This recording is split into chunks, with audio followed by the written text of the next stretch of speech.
So ayan mga busing, ito yung ginawa nating DIY na incubator. So i-demo ko sa inyo yung pag-process ko dito mga busing, yung ginawa natin sa DIY na incubator natin. So ito yun. Ayan siya, 36.6 pa lang. So inaangat niya pa lang yung, binababa niya pa lang yung temperature. So papakita ko sa inyo kung paano natin siya ginawa at paano natin siya binil. So baguhan lang din ako, kaya kung may mali dito sa gawa ko, pa-message lang ako mga busing, mga master, sa pagkagawa natin sa DIY na ano natin. So bali yung ginamit nating thermostat dito is tatlo yung pindutan niya, yung setup niya, yan ayan, tatlo yung setup niya. Ito yung set niya, ito yung up saka down. Tapos ang ginamit nating temperature, ang thermostat natin, thermostat XHW302 yung ginamit natin na thermostat. So meron tayong isang thermostat dito, pero mas mababa sa kanya ito. Yan. Ito yung thermostat natin na isa, hindi pa natin nagagamit. Ito naman ay XHW301, so hindi pa natin nagagamit. So nagtry lang muna tayo na maggumawa ng isang ganito mga idol, mga master, mga busing. So pakikita ko sa inyo yung loob ng ano natin, incubator. Bali yung takip nya, nilagyan natin ng salamin. Ayan, kung makikapansin nyo, yan salamin. Ang ginamit kong salamin dito mga busing is yung salamin ng bintana. Kagaya nito, yung salamin nito, yan. Yung sobra niyan, nilagay natin dito. So, ito. So, ang ginamit natin itong materialis mga musing, gumamit tayo ng bulbs na na 25 watts. Tapos ang at ito na, yung ilaw na. Yan, 36.9. So ginamit natin dito bulbs, itong septacle, tapos itong exhaust fan. So bali ang ginamit natin mga busing, dinairik natin yung exhaust fan sa wirings ng ilaw. Tapos yung ginamit natin wires dyan mga busing, flat wire na 18 yata yun eh. So silipin natin, 18 yata to eh. 18 na flat wire. Tapos ito yung lagayan niya, yan. Ang ginawa ko dyan mga busing, so yan, papakita ko sa inyo. So mahirap lang kasi hugutin to dahil medyo masikip. So gagamitan natin ng paa.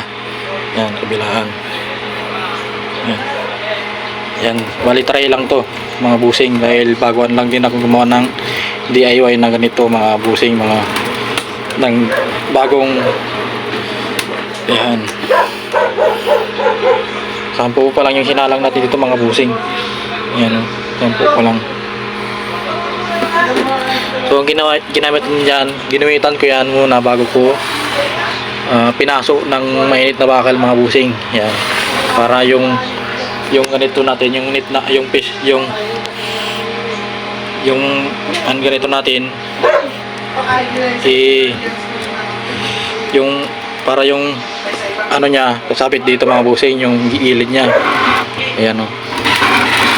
Ayan.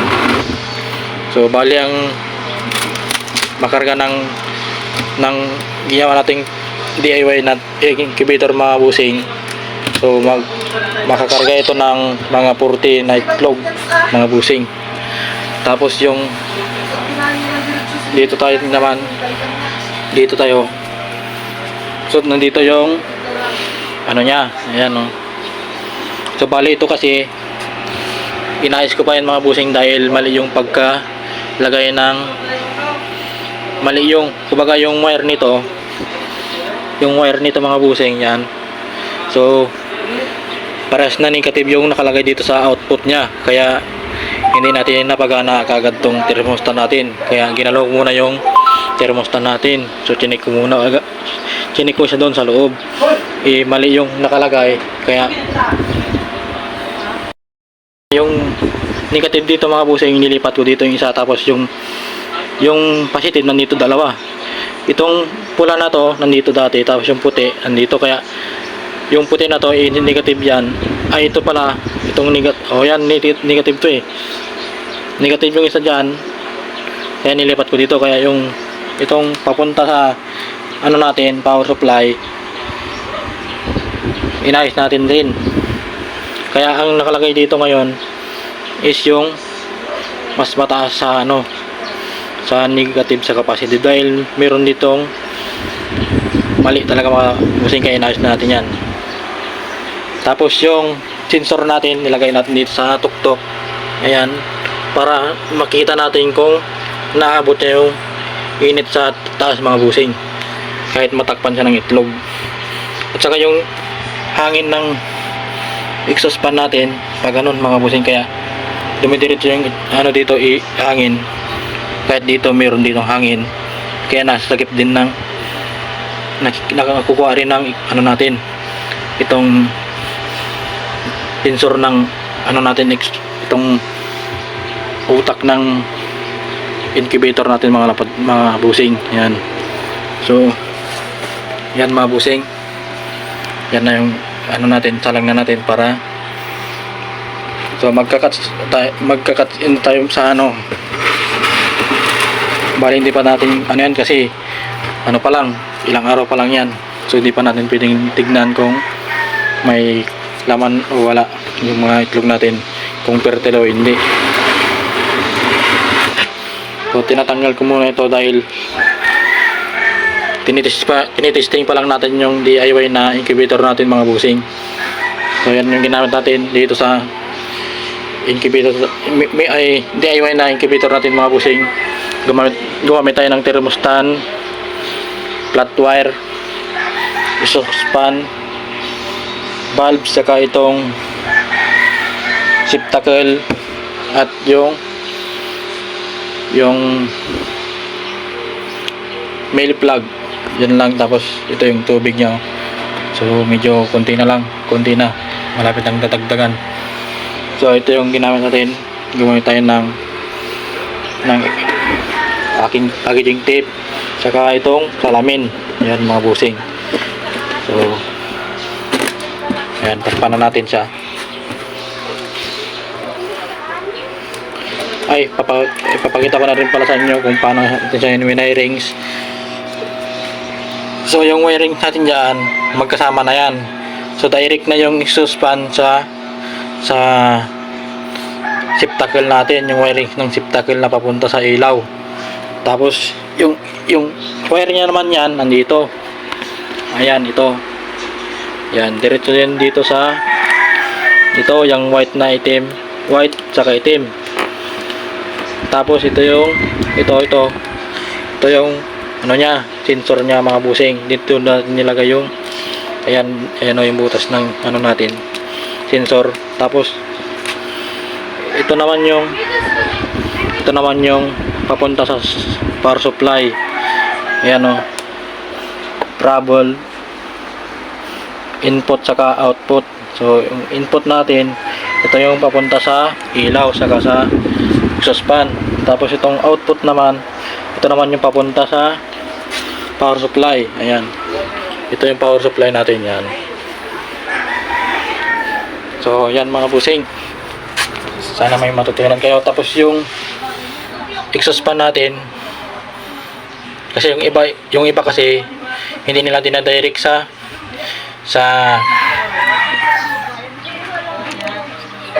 wirings ng valves.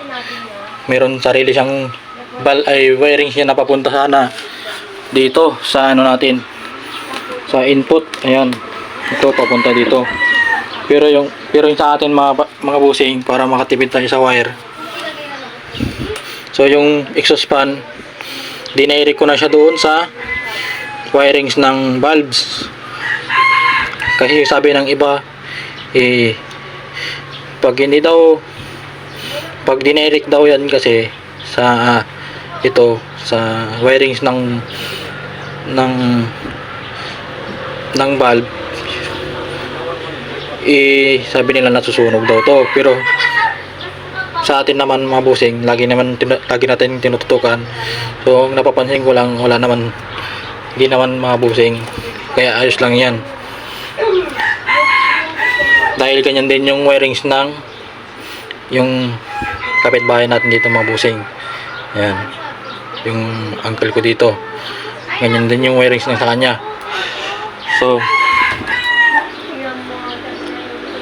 ito yon, ito na yon. Tapos ito yung wirings naman nito, yan,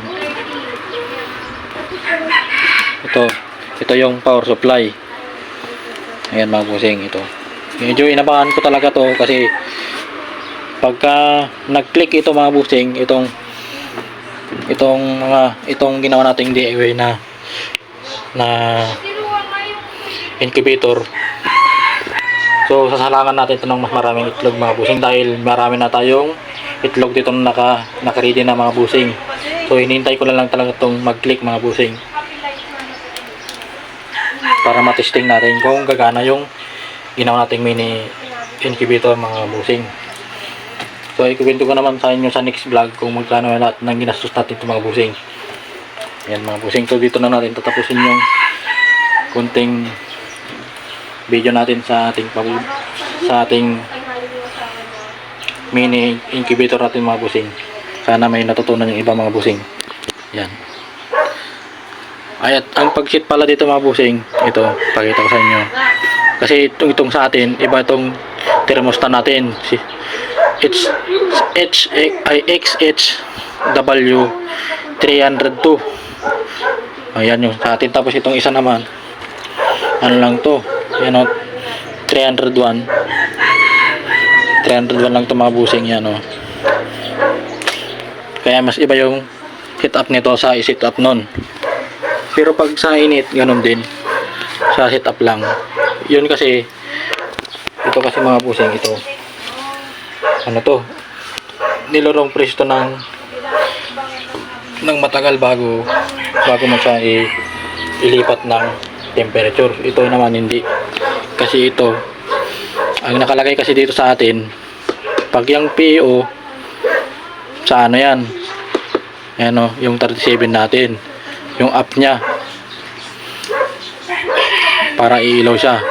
Tapos yung P1 naman, yan yung 38.0. Yan, nakita nyo mga busing, yan. So yan lang yung heat up nyan mga busing. So sana mga busing may natutunan kayo sa ating konting pagpapalawanag natin sa ating mini incubator natin mga busing. So para may makuha kayong information sa ating mini incubator mga busing, kung sakaling gagawa kayo ng incubator nyo. Sana may tutunan kayo mga busing. So dito na natin tatapusin.